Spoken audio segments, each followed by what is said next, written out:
আসসালামু আলাইকুম। সবাইকে সাদর আমন্ত্রণ আজকের আলোচনায়। আমি হেলাল বরাবরের মতোই আপনাদের সাথে আছি। আমার আজকের আলোচনার সাবজেক্ট হচ্ছে এমপ্লয়ি হ্যান্ডবুক। আপনি ওয়ার্কার্স হ্যান্ডবুকও বলতে পারেন। এমপ্লয়ি হ্যান্ডবুকটি অত্যন্ত গুরুত্বপূর্ণ। যে কোনো অর্গানাইজেশন থেকে নতুন নিয়োগপ্রাপ্ত শ্রমিককে এই হ্যান্ডবুকটি দেওয়া হয় এবং এই হ্যান্ডবুকের মধ্যে নতুন নিয়োগপ্রাপ্ত শ্রমিকের জন্য গুরুত্বপূর্ণ নির্দেশিকা দেওয়া থাকে এবং নতুন নিয়োগপ্রাপ্ত শ্রমিক কী কী সুযোগ সুবিধা পাবেন তার চাকরির ক্ষেত্রে সব কিছুর একটা মোটামুটি ইনফরমেশন হ্যান্ডবুকের মধ্যে দেওয়া থাকে।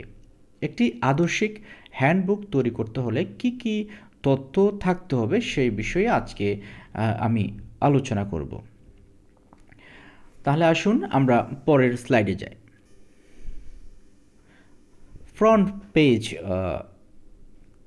ফ্রন্ট পেজের মধ্যে কি কি তথ্য থাকতে হবে একটি এমপ্লয়ি হ্যান্ডবুকের? ফ্রন্ট পেজের প্রথমে যেটি থাকতে হবে সেটা হচ্ছে ফ্যাক্টরি নেম অ্যান্ড অ্যাড্রেস, অর্থাৎ নতুন শ্রমিক যে অর্গানাইজেশনে জয়েন করেছে সেই অর্গানাইজেশনের নাম এবং অ্যাড্রেস সুন্দর করে লিখে থাকতে হবে এবং এরপরে ওয়েবসাইট ইনফরমেশন, যদি কোনো নিজস্ব ওয়েবসাইট থাকে সেই ইনফরমেশনটা আপনি অবশ্যই আপনার ফ্রন্ট পেজে হ্যান্ডবুকের ফ্রন্ট পেজে উপস্থাপন করতে হবে। এরপরে একটি সুন্দর একটা ছবি, এমপ্লয়ি হ্যান্ডবুকের প্রথম পেজে একটি সুন্দর একটা অর্গানাইজেশনের ছবি আপনি অবশ্যই উপস্থাপন করবেন। আমি চেষ্টা করেছি একটি ছবি আমার স্লাইডে দেওয়ার জন্য। এরপরে আপনার অর্গানাইজেশন বা আপনার ফ্যাক্টরির কোনো স্লোগান যদি থেকে থাকে, অর্থাৎ মোটো যদি থেকে থাকে, সেটি অবশ্যই আপনি হ্যান্ডবুকের আপনি অবশ্যই ফ্রন্ট পেজে উপস্থাপন করতে পারেন। এরপরে এই যে হ্যান্ডবুকের যে একটা ইন্ডেক্স থাকতে হবে, ইন্ডেক্সের মধ্যে আপনি কি কি কন্টেন্ট থাকবে এবং কন্টেন্টগুলো কোন কোন পেজে রয়েছে সেই রকম একটা সুন্দর একটা ইন্ডেক্স তৈরি করতে হবে, যেটাকে টেবল অফ কন্টেন্ট বলা হয়। আমি পরের স্লাইডে এই বিষয়ে আপনাদের জন্য উপস্থাপন করেছি। তাহলে আসুন আমরা দেখি।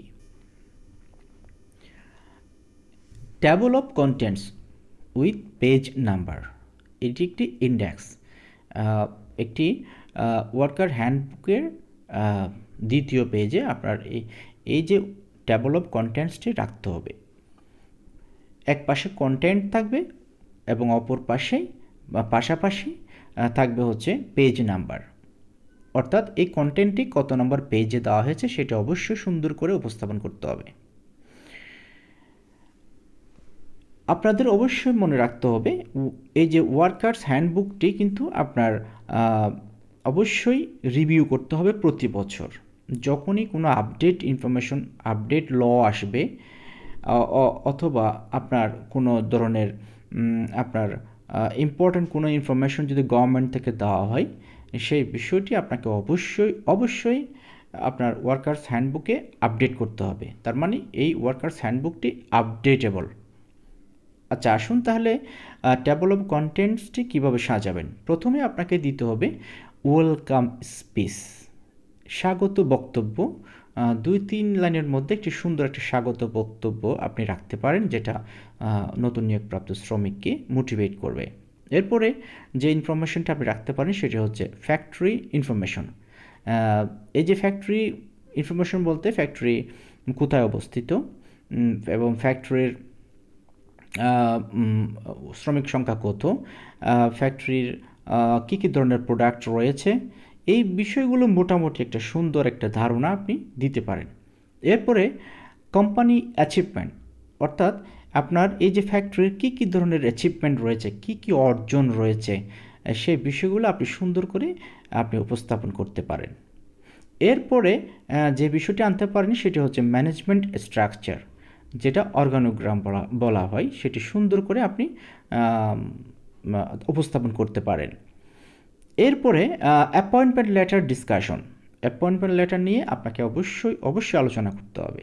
নতুন নিয়োগপ্রাপ্ত শ্রমিকরা অনেকেই কিন্তু টার্মস অ্যান্ড কন্ডিশনগুলো ভালো মতো বোঝে না, সেই জন্য প্রত্যেকটা টার্মস অ্যান্ড কন্ডিশন আপনাকে বোঝা মতো করে আলোচনা করতে হবে।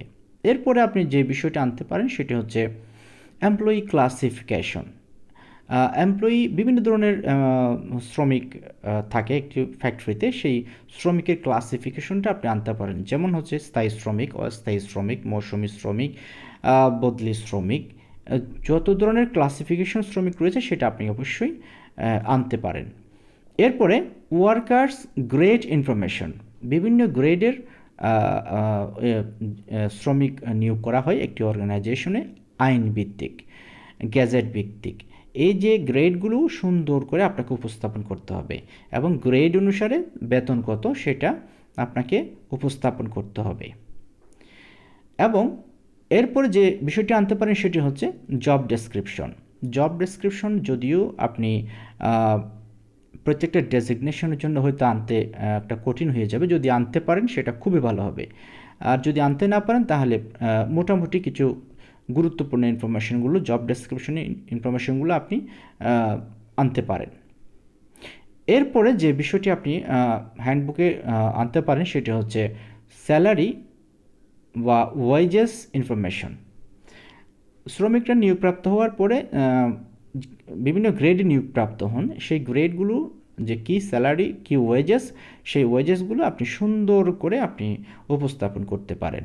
এরপরে যে বিষয়টি আপনি আনতে পারেন সেটি হচ্ছে ওভারটাইম ক্যালকুলেশন। একজন শ্রমিক তার ওভারটাইম যখন অতিরিক্ত 8 ঘন্টার পরে যখন সে কাজ করবে, প্রত্যেকটা ঘন্টার জন্য সে ওভারটাইম পায়। এই ওভারটাইম ক্যালকুলেশনটা কীভাবে করতে হবে, যে বেসিকের ডাবল সেটা কীভাবে বের করতে হবে, সেই ইনফরমেশনটা সুন্দর করে উপস্থাপন করতে হবে। এরপরে যে বিষয়টি আপনি আনতে পারেন সেটা হচ্ছে ওয়ার্কিং আওয়ার্স পলিসি। ওয়ার্কিং আওয়ারের আপনার নিজস্ব একটি সুন্দর একটা পলিসি রয়েছে যেটি আইন ভিত্তিক। এইটি সুন্দর করে আপনি অবশ্যই ওয়ার্কার হ্যান্ডবুকের মধ্যে উপস্থাপন করবেন। এরপরে যে বিষয়টি আনতে পারেন সেটা হচ্ছে health and safety policy. Health and safety policy এটা খুব ইম্পর্টেন্ট, এটি অবশ্যই সুন্দর করে আপনার যে পলিসিটা আপনার ফ্যাক্টরিতে রয়েছে আপনি রেডি করেছেন সেটা একদম সুন্দর করে কপি পেস্ট করে আপনি হ্যান্ডবুকে বসিয়ে দিতে পারেন।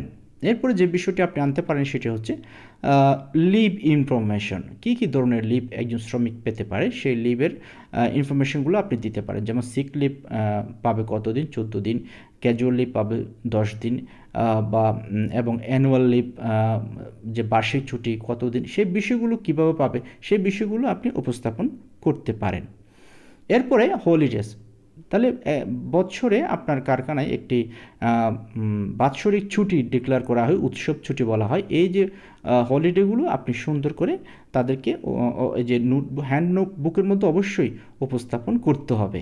এটা খুবই গুরুত্বপূর্ণ, হলিডেগুলো অবশ্যই উপস্থাপন করতে হবে। এরপরে যে বিষয়টি আপনি আনতে পারেন সেটা হচ্ছে সার্ভিস বেনিফিটস। একজন শ্রমিক নিয়োগপ্রাপ্ত হওয়ার পরে তার সে কত দিন কাজ করার পরে সে সার্ভিস বেনিফিট পাবে সেই বিষয়টি উপস্থাপন করতে হবে।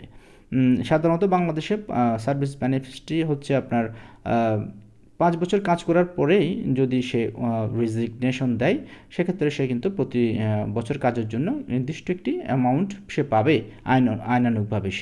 সেই বিষয়গুলো সুন্দরভাবে বোঝা মতো করে উপস্থাপন করতে হবে। এরপরে যে বিষয়টি আপনি আনতে পারেন সেটা হচ্ছে রিট্রেন্সমেন্ট, ছাঁটাই। আপনাকে ছাঁটাই করতেই হতে পারে যে কোনো প্রয়োজনে। দেখা যাবে আপনার ওয়ার্কফোর্স প্রয়োজন হচ্ছে না, আপনার কাজের পরিধি কমে গেছে, সেক্ষেত্রে কিন্তু আপনার ছাঁটাই করতে হয়। সেই ছাঁটাইয়ের পলিসিটা আপনি কপি পেস্ট করে সুন্দর করে আপনি হ্যান্ডবুকে উপস্থাপন করতে পারেন। এরপরে যে বিষয়টি ইম্পর্ট্যান্ট সেটি হচ্ছে লে অফটি গুরুত্বপূর্ণ, আসলে অত্যন্ত গুরুত্বপূর্ণ। যে প্যান্ডেমিক সিচুয়েশনে কিন্তু বাংলাদেশের ম্যাক্সিমাম ফ্যাক্টরি লে অফে চলে যায়।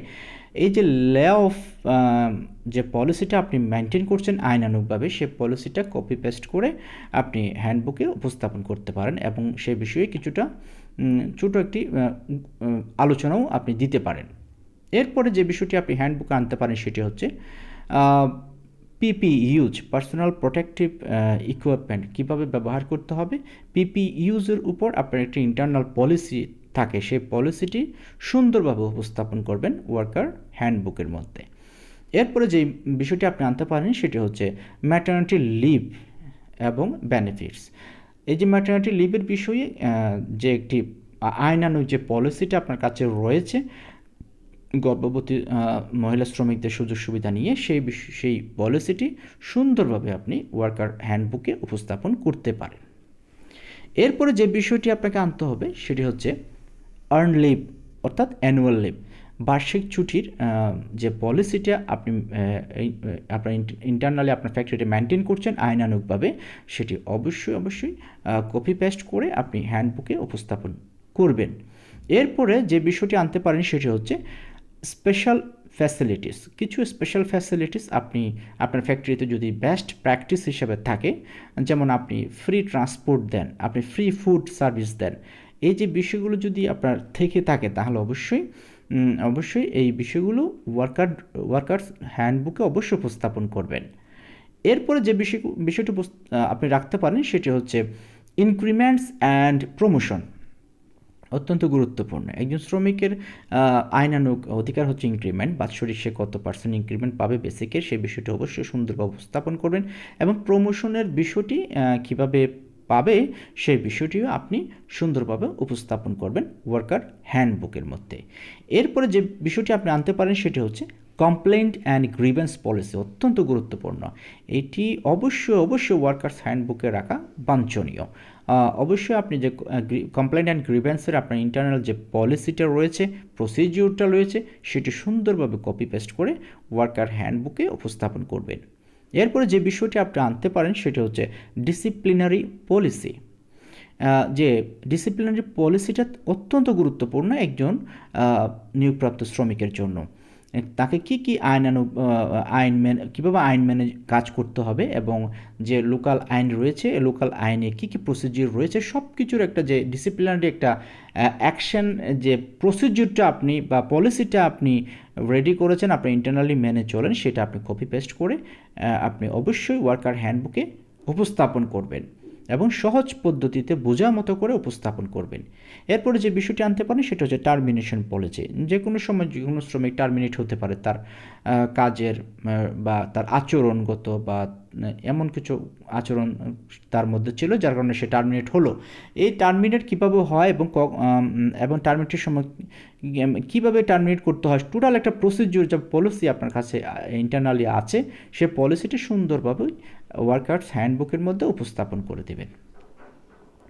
এরপরে যে বিষয়টি আপনাকে আনতে হবে সেটি হচ্ছে freedom of association, freedom and association of association, দুঃখিত আমি এখানে অ্যান্ড ইউজ করেছি। ফ্রিডম অফ অ্যাসোসিয়েশন যে সঙ্গ করার স্বাধীনতা রয়েছে, সেটা অবশ্যই আপনি উপস্থাপন করবেন। একজন শ্রমিক কীভাবে সে স্বাধীনভাবে শ্রমিকদের যে অর্গানাইজেশন রয়েছে সেই অর্গানাইজেশনে সে সম্পৃক্ত হতে পারবে, তার কোনো বাধা বিপত্তি থাকবে না, সে বিষয়ে যে ইন্টারনাল যে পলিসিটা আপনি মেনটেন করুন সেটি অবশ্যই উপস্থাপন করবেন। এরপরে যে বিষয়টি আপনি আনতে পারেন সেটা হচ্ছে ইনফরমেশন অফ কমিটিস। আপনার ইন্টারনালি আপনার ফ্যাক্টরিতে অনেকগুলো কমিটি থেকে থাকে, যেমন হচ্ছে পার্টিসিপেশন কমিটি, যেমন হচ্ছে WWA, ওয়ার্কার ওয়েলফেয়ার অ্যাসোসিয়েশন, এবং যদি থাকে ট্রেড ইউনিয়নের কোনো কিছু কমিটি থাকে, অথবা যদি আপনার সেফটি কমিটি অবশ্য বাঞ্ছনীয়, সেই সেফটি কমিটির ইনফরমেশনগুলো আপনি আপনার ওয়ার্কার্স হ্যান্ডবুকে আপনি উপস্থাপন করতে পারেন সহজভাবে। এরপরে আপনি যে বিষয়টি আনতে পারেন সেটি হচ্ছে ইন্স্যুরেন্স ফ্যাসিলিটিস। ইন্স্যুরেন্সটা একজন শ্রমিকের তার আইনত অধিকার। এই যে ইন্স্যুরেন্স যে ইন্টারনাল পলিসিটা আপনার কাছে রয়েছে, সে পলিসিটা হুবহু কপি পেস্ট করে আপনি যে ওয়ার্কার্স হ্যান্ডবুক রয়েছে এখানে আপনি উপস্থাপন করতে পারেন। এরপরে যে বিষয়টি আপনি আনতে পারেন সেটি হচ্ছে সিকিউরিটি অ্যান্ড ইনফরমেশন পলিসি। যে নিরাপত্তাজনিত বা আপনার সিটিপ্যাটের যে গুরুত্বপূর্ণ বিষয়গুলো থাকে, অর্থাৎ সিটিপ্যাটের যে পলিসিটা রয়েছে আপনার, এই যে পলিসিটা সুন্দরভাবে আপনি কপি পেস্ট করে বসিয়ে দিতে পারেন ওয়ার্কার্স হ্যান্ডবুকে, অথবা গুরুত্বপূর্ণ বিষয়গুলো উঠিয়ে এনে আপনি ওয়ার্কার্স হ্যান্ডবুকে আপনি উপস্থাপন করতে পারেন। এরপরে ফাইনালি আপনি কনক্লুশন স্পিচ, এরপরে আপনি একটা উপসংহার বক্তৃতা বা উপসংহার হিসাবে 2-1টি লাইন আপনি রাখতে পারেন। এই হচ্ছে মোটামুটি ওয়ার্কার্স হ্যান্ডবুকের টোটাল কন্টেন্ট। এই কন্টেন্টগুলো আমি নিজের গবেষণা বলেন বা অ্যানালাইসিস বলেন, আমার মতে এইভাবে হওয়া উচিত বলে আমি মনে করি। এখন অনেকেই মনে করতে পারেন আরও কিছু আনার দরকার। হ্যাঁ, এখানে এনভায়রনমেন্ট রিলেটেড আপনি কিছু বিষয় আপনি অ্যাড করতে পারেন, যেহেতু এনভায়রনমেন্টটা খুবই গুরুত্বপূর্ণ এখন। এনভায়রনমেন্টের কিছু বিষয় রয়েছে যেগুলো মেনে চলা উচিত প্রত্যেকের, সেই বিষয়টি আপনি ওয়ার্কার্স হ্যান্ডবুকে আনতে পারেন। তাহলে আজকে এই পর্যন্তই। আমি চেষ্টা করেছি আপনাদেরকে একটি ওয়ার্কার বা এমপ্লয়ি হ্যান্ডবুক কীভাবে রেডি করতে হয় এবং কী কী ধরনের তথ্য থাকতে হয় সে বিষয়ে সহজভাবে আলোচনা করার চেষ্টা করেছি। সবাই ভালো থাকবেন, সুস্থ থাকবেন। আল্লাহ হাফেজ।